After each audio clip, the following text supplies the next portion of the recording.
looked at the terms, and I even practiced how to pronounce them. I've got something on my computer that tells me the proper pronunciation, so I've played it and said it several times, and I still can't say it right. But the most common terminology, the idea is to boil forth, bubble over. Then there's the proe, which means to see, and Jose, which again means to see or to gaze at. The first one deals more with proclamation, while the last two stress the reception of the message. Then there's the idea of the man of God and man of the Spirit, or spiritual man, which stresses the relationship that he has with God and with the Spirit, and thus the reception of the prophecy. We looked at the early prophets. Does Hosea, is that the first 2/3 of Hosea's name? No, I don't think so. Okay. It's written out as Chozeh.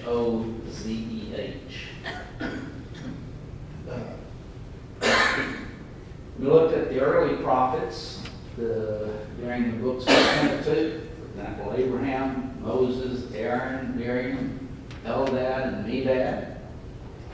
And then during the books of history, Deborah, Samuel, a couple of anonymous prophets, and then Nathan, Iddo, Gad, Jehu, Hananiah, Micaiah, Elijah, and Elisha.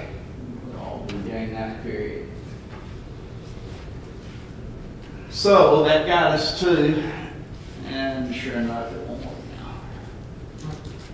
now. There. Associated are some characteristics of the prophets. First, they are associated with groups. The phrase "sons of the prophets" is the most frequent used term or phrase for these groups. It seems as if these were just prophets that banded together. In 1 Samuel 10 and verse 10, it says, "And when they came thither to the hill, behold, a company of prophets met him. The Spirit of God came upon him, and he prophesied among them." Still in 1 Samuel chapter 19 and verse 20, it says that Saul sent messengers to take David, and when they saw the company of the prophets prophesying, and Samuel standing as appointed over them, the Spirit of God was upon the messengers of Saul, and they also prophesied. Remember that one, because it's going to be, we'll use that passage in relationship to the next point as well. Then 1 Kings 20 and verse 35. Another illustration, "A certain man of the sons of the prophets said unto his neighbor in the word of the Lord, Smite me, I pray thee. And the man refused to smite him." So here's the sons of the prophets, or a company of prophets. Again, it seems as if these just banded together because of the same work in which they were involved in, that is being a prophet.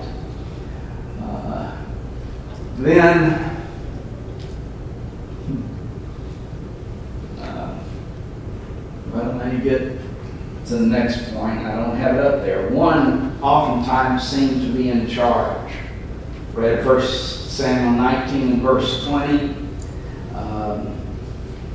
And Samuel standing as appointed over them in relationship to the company of prophets. So here, Samuel in this case, seem to be over the others. Thus you have one in charge. You see that also in 2 Kings chapter 6, verses 1 and 2. That the sons of the prophet said unto Elisha, Behold now, the place where we dwell with thee is too strait for us. Let us go, we pray thee, unto Jordan, and take thence every man a beam, and let us make us a place there where we may dwell. And he answered, Go ye. So here's these sons of prophets coming to Elisha to ask him, can we do this? And he says, go ahead and do it. So in that case, Elisha seems to be in charge over the other prophets. So there are times in which one individual seems to be in charge. The next point is sometimes they entered into ecstatic trances. Saul twice met ecstatic prophets and joined with them, for example.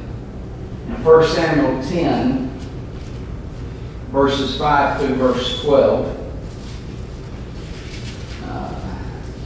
it says that, And thou shalt come to the hill of God, where is the garrison of the Philistines, and it shall come to pass, when thou art come thither to the city, that thou shalt meet a company of the prophets coming down from the high place with a psaltery and a tabret and a pipe and a harp before them, and they shall prophesy. And the Spirit of the Lord will come upon thee, and thou shalt prophesy with them, and shall be turned into another man. Notice that? He'll be turned into another man. What's he dealing with? An ecstatic experience that he's going to have. Verse 7, he goes on, And let it be, when these signs are coming to thee, that thou do it as occasion serve thee. For God is with thee, and thou shalt go down before me to Gilgal, and behold, I will come down unto thee to offer burnt offerings and sacrifices and peace offerings. 7 days shalt thou tarry till I come to thee, and show thee what thou shalt do. And it was so, and that when he had turned his back to go from Samuel, God gave him another heart. Get that? God gave him another heart. And there's your ecstatic utterance again. And all those signs came past that day.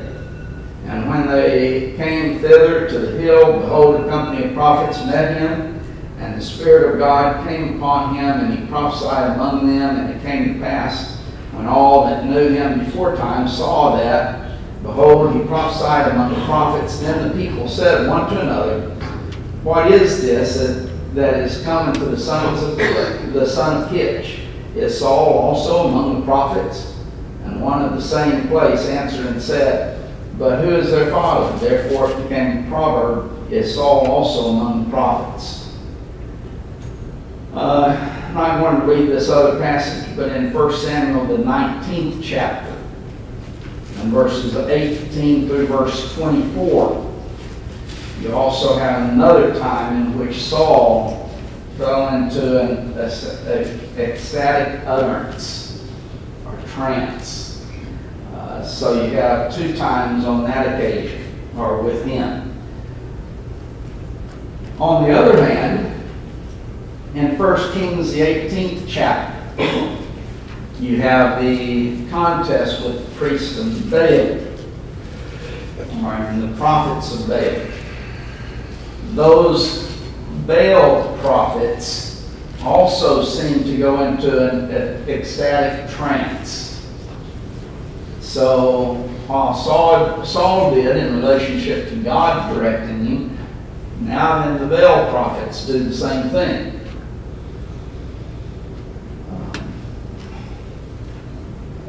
Also, we would see Elisha, another occasion, calls for a minstrel to play while he prophesied.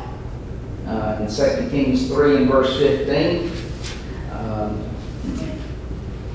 that, and now bring me a minstrel.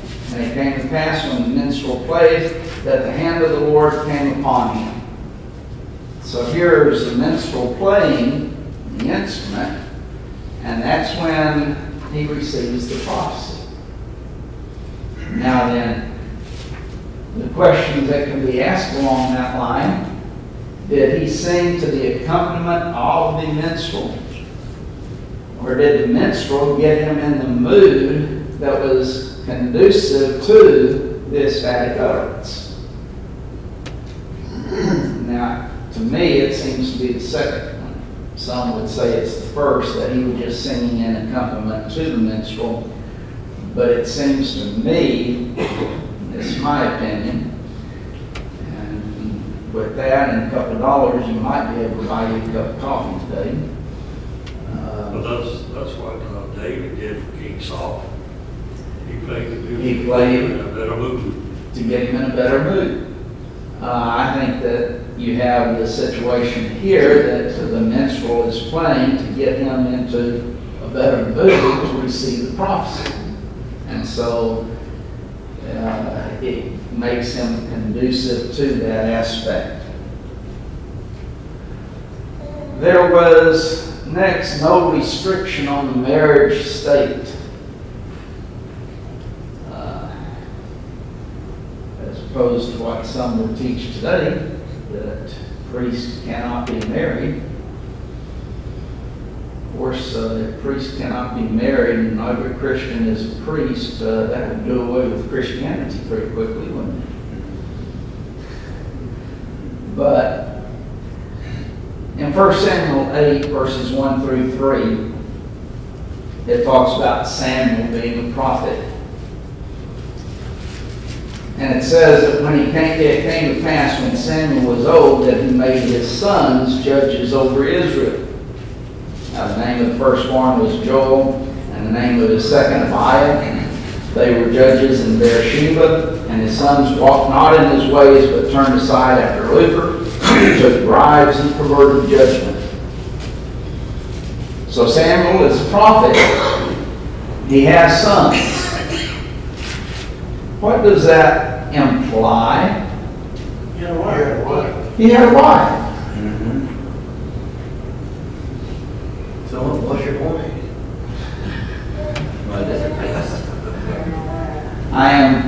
My point is that the Bible authorizes and teaches by implication. Oh, okay. It does not state that he had a wife, did it? Okay. But he had two sons, therefore we know he had a wife in order to have the two sons. Like what? Mother-in-law. Well, the mother-in-law of Peter. So we know Peter was married. So the point is, the Bible does teach by implication, not just explicit statements. Next thing, sometimes they were paid, often a gift that they received for their services. That seems to imply that I guess I'm probably stretching it, that they didn't have like regular job. Maybe their job was mainly spiritual, but maybe some of them did, some of them didn't. Apparently the sons of the prophets, that was their job, other than being prophets, a prophet. Amos mentions that he is not a prophet nor the son of a prophet. Would imply he was a Gatherer of sycamore fruit.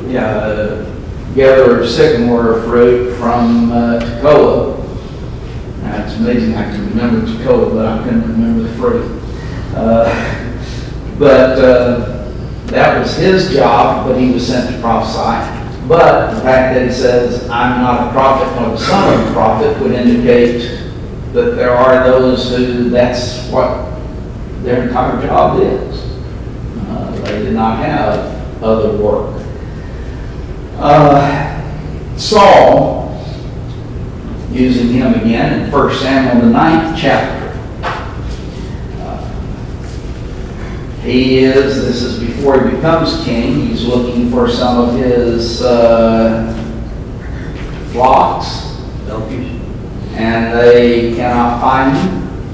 And so Saul says to his servant, 1 Samuel 9, verse 7 and 8, "But behold, if we go, what shall we bring the man? For the bread is spent in our vessels, and there is not a present to bring the man of God. What have we?" The servant answered Saul again and said, "Behold, I have here at the hand the fourth part of a shekel of silver. That will I give to the man of God to tell us on our way." So here's Saul, again, before he becomes king, don't have anything to give the man of God. He's going to go to the man of God to ask him, where should we go to find our livestock? And he's realizing, I need something to give him. People in Russia felt that way, but it was over the meetings. They would come with all either breads or fruits and stuff. And we said, what is this? We gotta have something to bring to them. Have to have something to bring. I guess they get it from this. Well, it would be a biblical principle in relationship to that you're paying the man of God. In 2 Kings 5, you remember that story? Someone is a leper. Who is that? Guy in Syria. Yeah, but I wonder his name. I can't remember. Syria. Naaman. Oh, Naaman, yeah. Leper. And he goes to the wrong place and the wrong person. Who did he go to? King. He went to the king.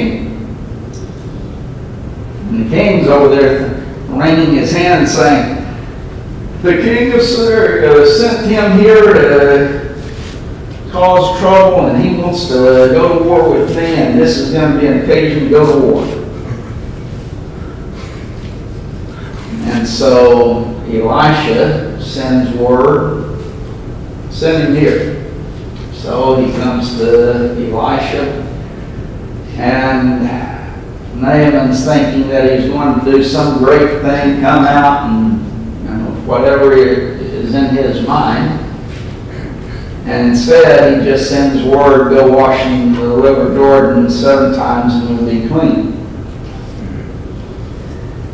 After getting mad and his servants calming him down and getting him to do it, he returns to Elisha. And he offers him gifts, and what does Elisha do? He refuses them. Will not accept the gifts that Naaman brings. Remember the rest of that story then? His servant. His servant, what was his name? Gehazi. Runs after Naaman, lies to him about some people who have come and they are in need of things, and so Naaman gives him the gifts and money. He returns, and Elisha says, I saw you. I was there. And the leprosy that he had is now going to be upon you, Gehazi. But you have a situation there. He refused the gift. So you have occasions where they accept the gift. You have occasions where they refuse the gift.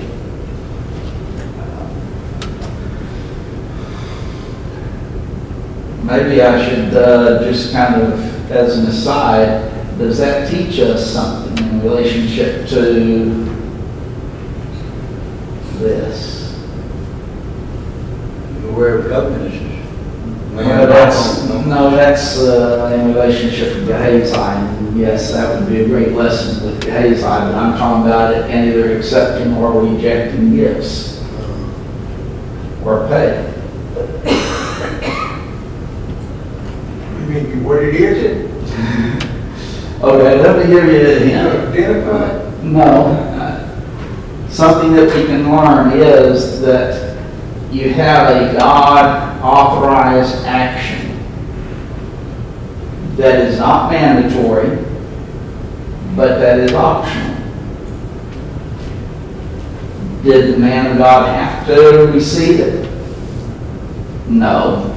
Could he receive it? Yes.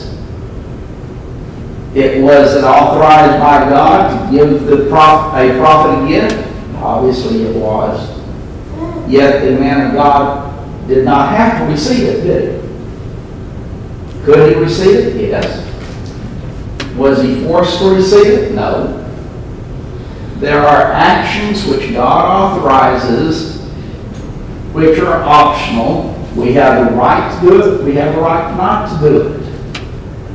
The decision is based upon us.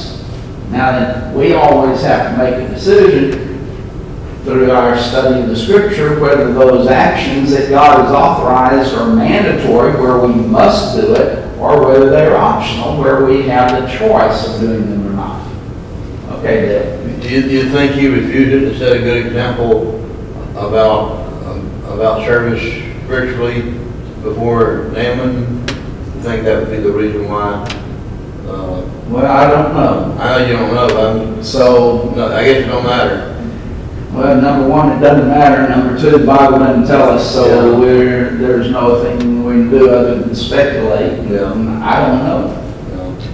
One way you can look at that, to me anyway, was whenever the prophet didn't accept it from Naaman was not a Jew. So he didn't want him to think, well, we do this for pay.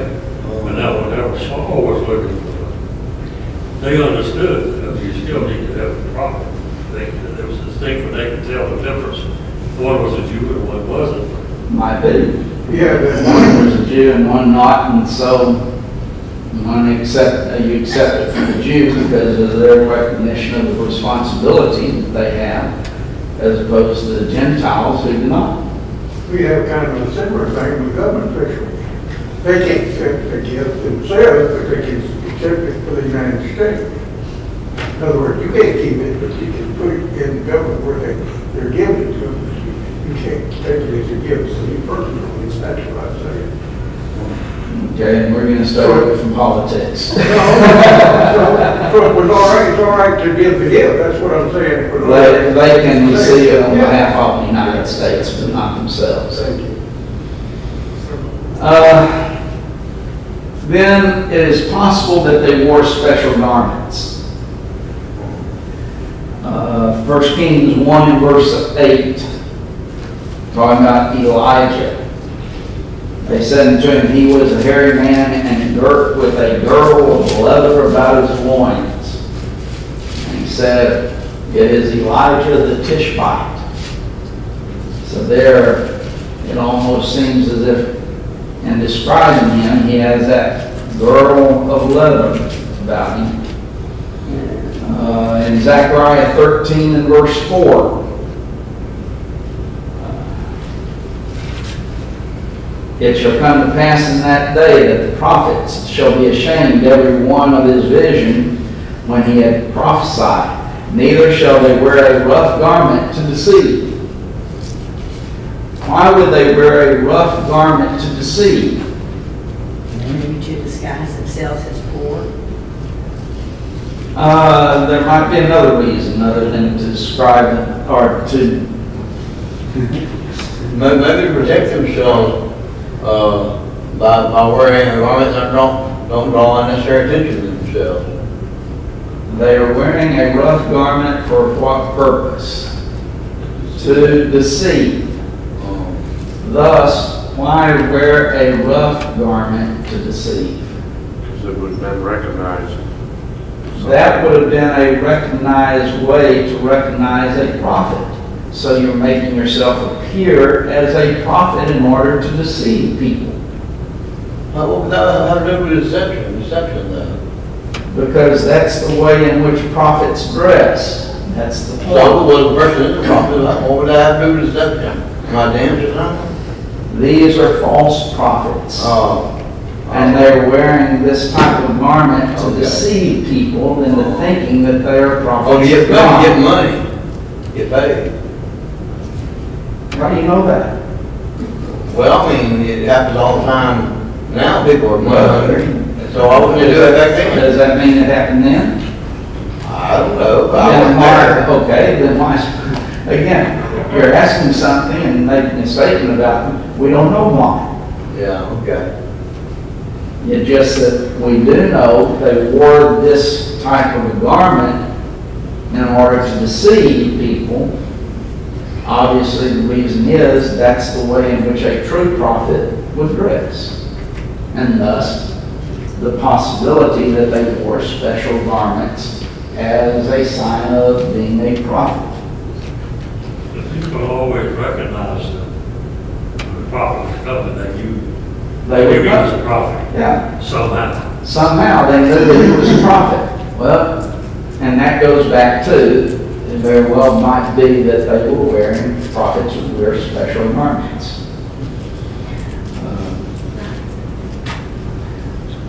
The message of early Israelite prophecy was first a call to faithfulness to God and His covenant relationship. I don't know if, no, let me go back. Go back to the idea of a covenant relationship. God had made a covenant with Israel. Let me, in kind of introducing this, we call it the Old what? The Old Testament and the New Testament. What is a testament? It's a will. It's a will. What is a will based on? Death of a person. The death of the person that makes the will. What is a will doing? Bequeathing, based on conditions, an heirship or a legacy. It ends it. It's the end of it. Well, it's not an end to it. It's more the disposition of the person's property or his goods. And yes, you can put conditions on it, as you mentioned, but it is the disposition of property, his property, or that which he has to give. Now, why is it that we call the Old Testament a testament? Well, because it says in 2 Corinthians 3, among other places. The same reason you call a New Testament a New Testament.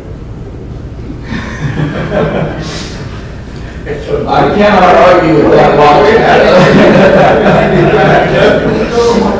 I can't argue with that logic, but why do we call it the Old Testament in particular, a testament? Because It comes after a death. Or somewhere along the line, death included, right? We came out with death, blood, wood, and goats, that was a type of crime. Something, it's the will of God, it's His talking to His people, telling them what to do. We'll get to that aspect in a minute. It was based on the blood, wood, and It is based upon, what is a testament again? Sin. A will. What is a will doing? Based upon what? the death of the. The death of somebody. That's what it Okay. Why is the Old Testament a testament? Because it's a dead testament. It's the death of the old law. No, not the death of the old law. It's a dead testament. It's the death of Christ. we should typify by animal sacrifice. We're not dealing with We're not. types in this. Oh. Yes. What did the Old Testament then? Turn over to Hebrews 9. and verse 15.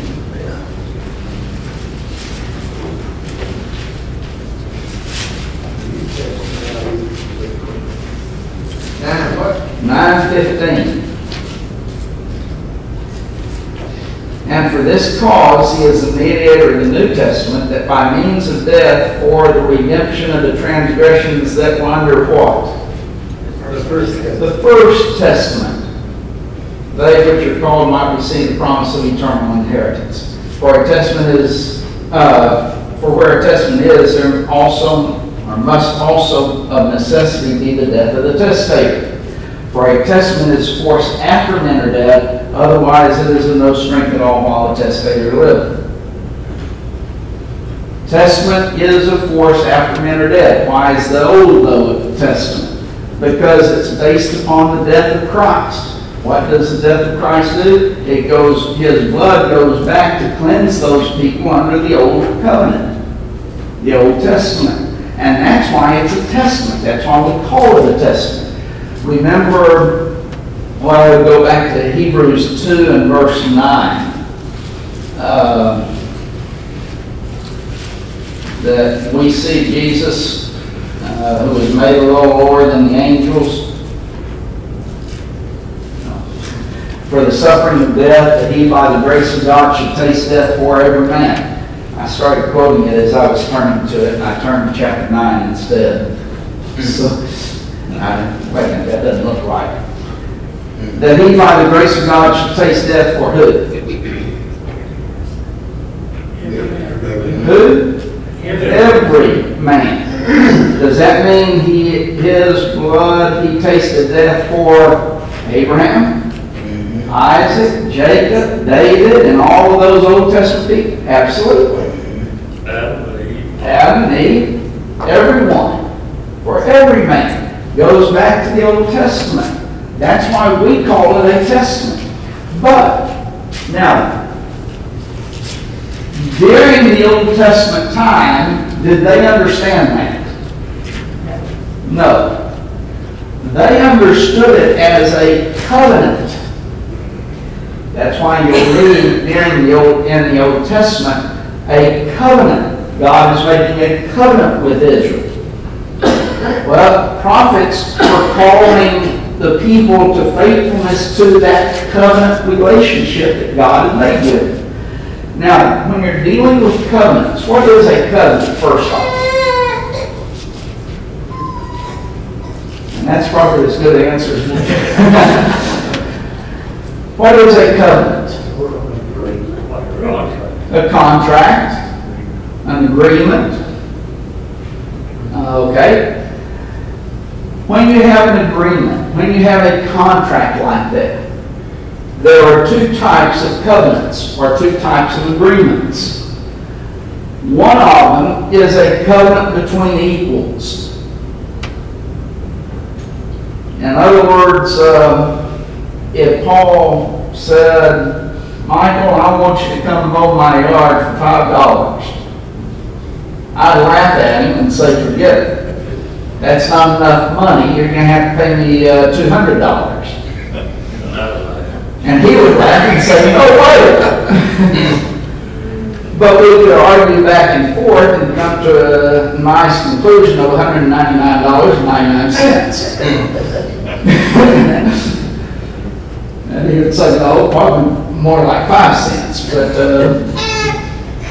no, we're equals in this. We both have the right to bargain with each other to come to a conclusion, an agreement between us.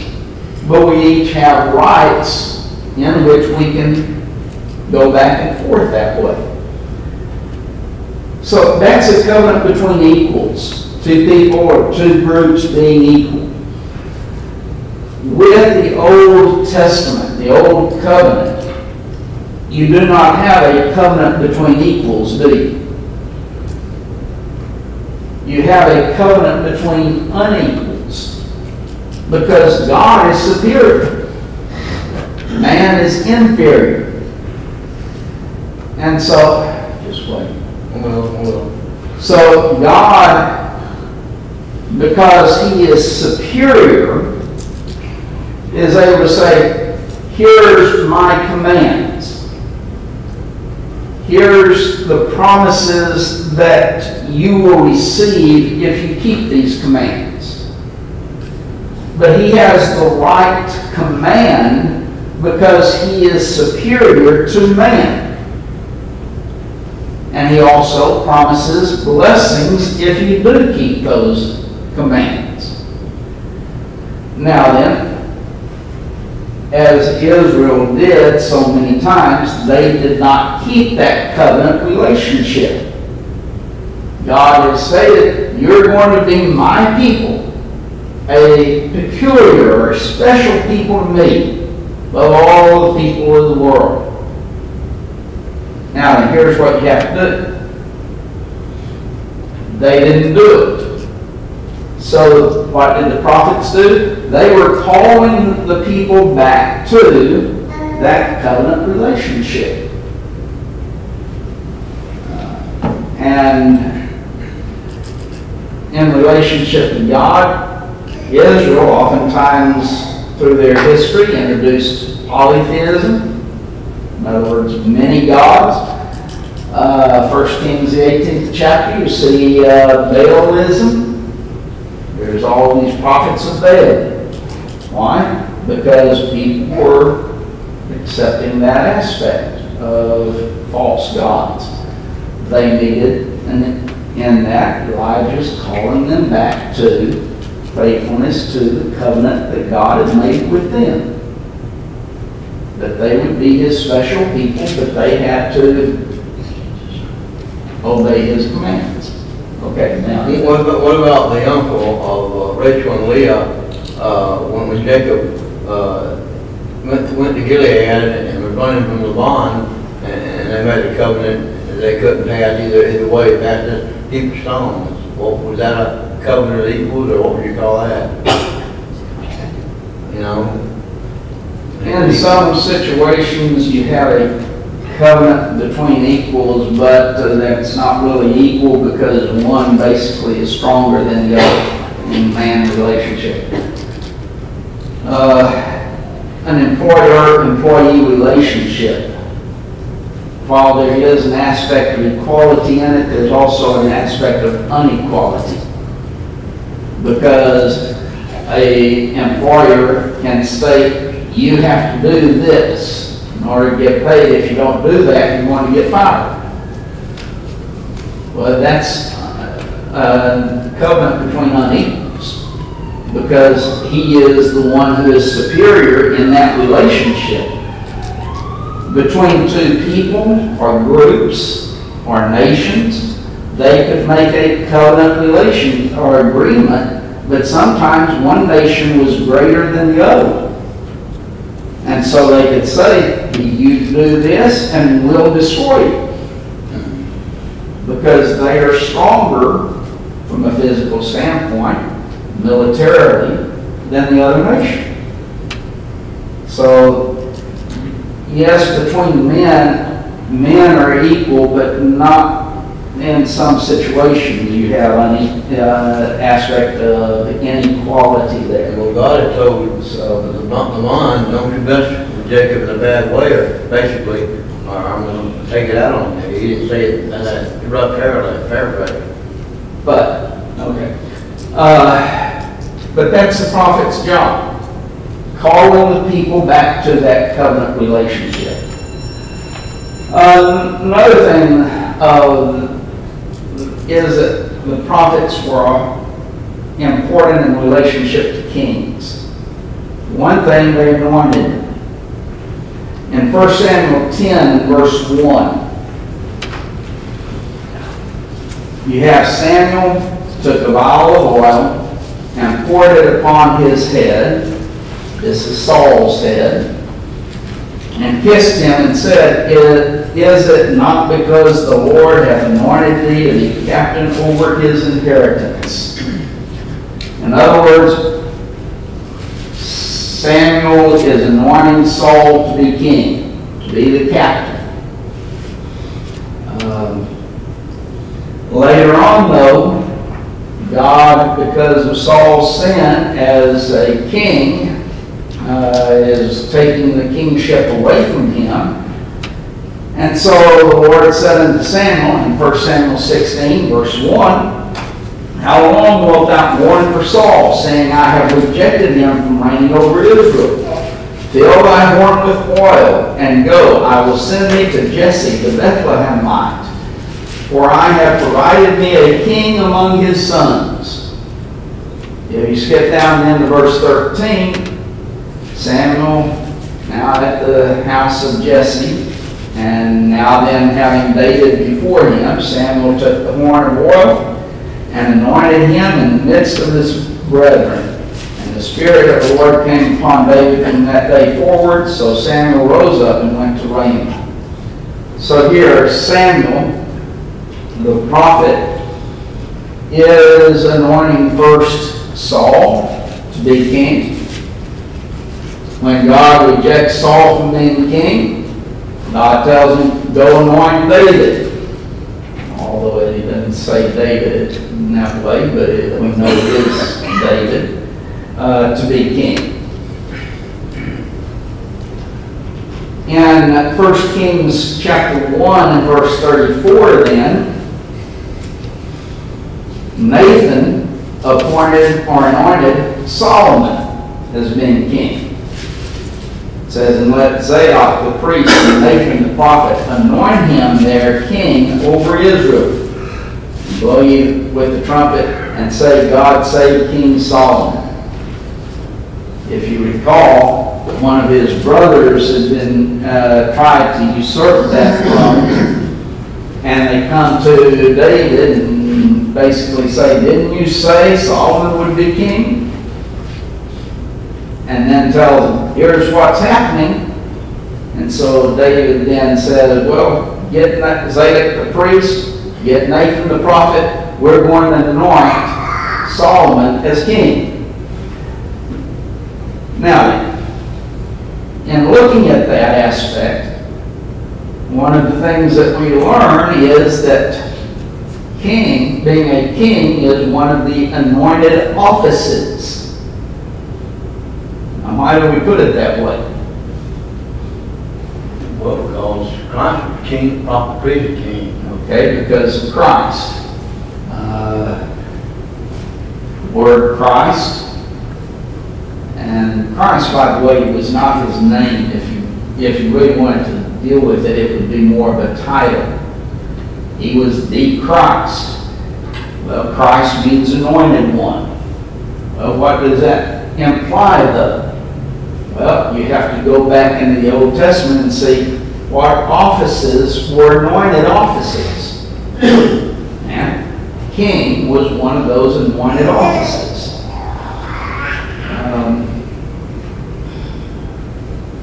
And I guess since we're about to end, I'll end with this aspect. But those who deny the kingship of Christ today, they are denying that he is the Christ. They are anti-Christ. That's the very nature of this idea of premillennialism. They teach that he is king in prophecy. He will be king in the future. Well, if he's not king now, he's not Christ. Because kingship was one of the anointed offices. And there's a lot that could be said in relationship to that, but also priesthood and prophet were the other two anointed offices. He has to be all three at the same time, or else he's not the Christ. So at the same time that he's prophet, when's he prophet? During the last days, Hebrews 1, 1 and 2. When's he priest? Well, he entered into heaven itself, and that's Hebrews chapter 7, 8, and 9 in particular. Goes into heaven itself with his blood to offer as sacrifice for our sins. That's being a priest. So he is a priest now. To deny his kingship, thus, is to deny that he is the Christ. And yet that's what they do, to say that he's going to be king in the future.